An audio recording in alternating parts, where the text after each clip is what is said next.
स्कुलमा काम गर्नुहुन्छ, नम्बर 1 खेलाडी हो। यो गाई चाहिँ उहाँले अब कहाँ लाँदै हुनुहुन्छ हेर्नुहोस् है, यहाँ अब कहाँ लानुहुन्छ। अब फुल पनि फुल्यो है, यही गाईहरू हेरिरहेछन् है। गाई अलिकति लङ्गडो परेछ क्या यार। आइज आइज आइज, कहाँ लाँदै हुनुहुन्छ गाईलाई भाइ? झापातिर लाने होइन नि? हजुर हजुर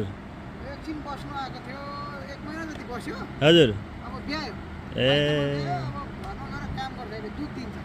ए कति दुध दिन्छ होला है यसले? यो कुन देशको गाई हो र? हजुर हजुर। गाई हिँडेन त, हिँड्न सक्नु हो कि हिँडेन गाई? अलिक खुट्टा दुखेको रहेछ गाई यसको। अब यतातिर आउँदै हुनुहुन्छ हेर्नुहोस्, फेरि यहाँ हाम्रो स्टाइगर उताबाट आउँदै हुनुहुन्छ नि, उहाँले त गाईलाई एक झड्कामा लैहाल्नुहुन्छ। ल हजुर पनि यही काम गर्नु नि हो, यही कम्पनीमा? कस्तो छ काम? एकदम खतम छ। सेलेरी राम्रो होला नि होइन? कतिवटा गाई छन्?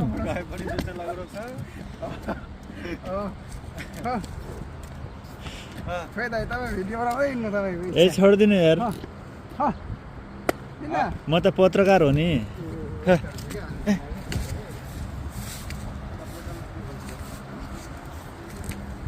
खिसानी भन्ला नि सिनबुन्जा होइन?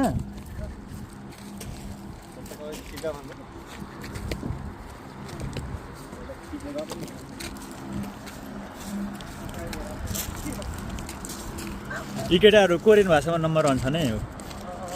अब E7 बनाउने पार्टी भने 4 वर्ष यो भाइको भयो, 4 वर्ष 5 महिना चाहिँ त्यो भाइको भयो। अब E7 को प्रोसेसमा छन् केटाहरू। राम्रो छ केटाहरूको सेलेरी पनि 28-29 लाख छ के अरे, साबु राम्रो परेछ होला। खुसी छन् हेर्नु न, ह्याङ्बो खाँदा खिप्पयो अलगुली। कोरियन भाषा नआएर म भर्खर नयाँ आएको, नेपालमा पत्रकार काम गर्थेँ। यहाँ दुईवटा भाइहरूले यस्तो पत्रकारिता सम्बन्धी केही सिकाऊँ भनेर भिडियो बनाउनु थालेको। ल हिँड, गाईलाई लङ्गडो बनाउनु भएको छ क्या उहाँहरूले? नपिट्नु है गाईलाई यार, पाप लाग्छ। हजुर। ए कति नम्बर गाई हो यो? नम्बर राख्नुहुन्छ गाईमा? यो घाँटीमा झुन्ड आएको के हो नि यो? त्यसको कानमा छ नम्बर। कानको नम्बर हो? हजुर। घाँटीको के हो? घाँटीको त्यसको